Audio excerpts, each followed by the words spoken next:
Assalamualaikum warahmatullahi wabarakatuh. Perkenalkan, nama saya Bagas Prayoga, NPM 224111200 dari kelas manajemen 22C.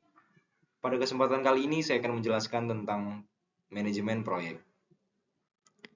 Manajemen proyek adalah disiplin ilmu yang mengatur berbagai aspek penting dalam pelaksanaan suatu proyek, mulai dari perencanaan, pengorganisasian, pengawasan, hingga pengendalian. Memahami dasar-dasar manajemen proyek sangat penting untuk mencapai tujuan proyek secara efektif dan efisien. Definisi dan tujuan manajemen proyek. Yang pertama, definisi manajemen proyek adalah proses perencanaan, pengorganisasian, pengendalian, dan pengarahan sumber daya untuk mencapai tujuan proyek yang telah ditentukan. Kemudian tujuan manajemen proyek adalah untuk menyelesaikan proyek tepat waktu sesuai anggaran dan memenuhi spesifikasi yang ditetapkan. Lalu yang terakhir, manfaat manajemen proyek. Manajemen proyek yang efektif dapat meningkatkan efisiensi, mengurangi risiko, dan memastikan keberhasilan proyek. Fase-fase manajemen proyek. Ada 5 fase, yaitu pertama, inisiasi. Fase ini melibatkan pendefinisian tujuan proyek, identifikasi pemangku kepentingan, dan penyusunan ruang lingkup serta rencana proyek awal. Kemudian yang kedua, perencanaan. Fase ini fokus pada pembuatan rencana yang terperinci termasuk penjadwalan, penganggaran, penentuan sumber daya, dan strategi manajemen risiko. Yang ketiga, eksekusi. Tahap ini meliputi pelaksanaan rencana proyek, koordinasi tim, dan pengawasan terhadap kemajuan serta kinerja. Yang keempat, ada pengendalian. Fase ini melibatkan pemantauan proyek, identifikasi dan penanganan masalah, serta penyesuaian rencana jika diperlukan. Dan yang terakhir, ada penutupan. Tahap akhir ini mencakup evaluasi proyek, dokumentasi pembelajaran, dan penyerahan hasil proyek kepada klien. Perencanaan proyek.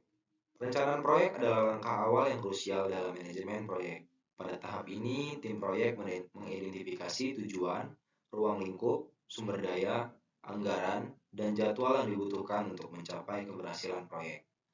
Perencanaan yang matang akan membantu meminimalkan risiko dan memastikan proyek berjalan dengan lancar. Kegiatan utama dalam perencanaan proyek meliputi pendefinisian ruang lingkup, penetapan tujuan yang terukur, penyusunan rencana kerja, dan pengalokasian sumber daya yang tepat. Penjadwalan proyek ada 3, yaitu identifikasi tugas. Identifikasi tugas semua tugas yang diperlukan untuk menyelesaikan proyek, mulai dari perencanaan hingga eksekusi. Yang kedua, estimasi durasi. Buat perkiraan waktu yang realistis untuk menyelesaikan setiap tugas dengan mempertimbangkan sumber daya dan kendala yang ada. Yang ketiga, penyusunan urutan. Tentukan urutan pengerjaan tugas-tugas berdasarkan prioritas ketertarikan antar tugas. Selanjutnya, pengendalian proyek. Ada 3. Yang pertama, ada pemantauan, yaitu mengawasi kemajuan proyek dan mengidentifikasi masalah. Yang kedua, pengendalian, yaitu mengambil tindakan korektif untuk mengatasi penyimpangan. Yang ketiga, ada evaluasi, menilai kinerja dan membantu membuat perbaikan untuk masa depan. Pengendalian proyek adalah proses sistematis untuk membantu mengendalikan dan mengevaluasi kinerja proyek. Ini memastikan bahwa proyek berjalan sesuai rencana dan memungkinkan tindakan korektif yang cepat jika terjadi penyimpangan. Langkah-langkah kuncinya adalah pemantauan kemajuan pengendalian masalah dan evaluasi kinerja untuk meningkatkan proyek di masa mendatang. Manajemen risiko proyek. Yang pertama, identifikasi risiko, yaitu mengidentifikasi potensi risiko yang dapat mempengaruhi proses dan hasil proyek sejak awal. Yang kedua, analisis risiko, yaitu menilai kemungkinan terjadi risiko dan dampaknya terhadap tujuan proyek. Yang ketiga, ada perencanaan respon, yaitu menyusun strategi untuk mengatasi risiko yang teridentifikasi seperti mitigasi, transfer, atau pengambilan tindakan. Dan yang terakhir atau yang keempat, pemantauan dan pengendalian. Secara terus-menerus memantau risiko selama proyek berlangsung dan mengambil tindakan korektif jika diperlukan.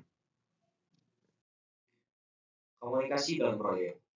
Komunikasi yang efektif adalah kunci keberhasilan dalam proyek. Hal ini memungkinkan aliran informasi yang lancar. koordinasi yang baik, dan pemecah masalah yang cepat. Komunikasi harus direncanakan dengan cermat, mencakup frekuensi, saluran, dan konten. Pemangku kepentingan Pemangku kepentingan harus dilibatkan secara rutin melalui laporan, rapat, dan pertemuan. Komunikasi juga harus transparan dan terbuka untuk membangun kepercayaan. Gaya komunikasi harus sesuai dengan kebutuhan masing-masing individu atau kelompok. Selanjutnya ada kepemimpinan dan kerjasama tim. Kepemimpinan. Seorang pemimpin yang efektif harus mampu menggerakkan dan memotivasi timnya untuk mencapai tujuan bersama. Keterampilan komunikasi dan pengambilan keputusan yang baik sangat penting dalam hal ini. Kemudian kerjasama tim. Membangun kerjasama tim yang solid adalah kunci keberhasilan proyek. Setiap anggota tim harus saling mendukung, berkontribusi, dan memiliki rasa tanggung jawab bersama. Dan yang terakhir, pencapaian tujuan. Dengan kepemimpinan yang kuat dan kerjasama tim yang baik, proyek dapat berjalan efektif dan mencapai tujuan yang ditetapkan. Sinergi tim akan mendorong inovasi dan produktivitas. Penutupan proyek dan evaluasi. Fase penutupan proyek adalah tahap akhir dan dari siklus manajemen proyek, di mana semua pekerjaan dan tugas telah selesai dilaksanakan.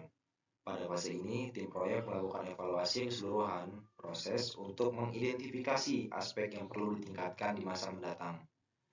Kegiatan evaluasi mencakup analisis kinerja tim, pencapaian tujuan, dan efektivitas pengelolaan risiko. Hasil evaluasi menjadi pembelajaran berharga bagi organisasi untuk memperbaiki praktik manajemen proyek di masa depan.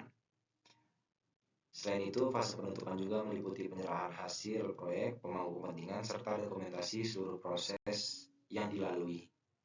Itu saja yang dapat saya sampaikan. Saya akhiri. Wassalamualaikum warahmatullahi wabarakatuh.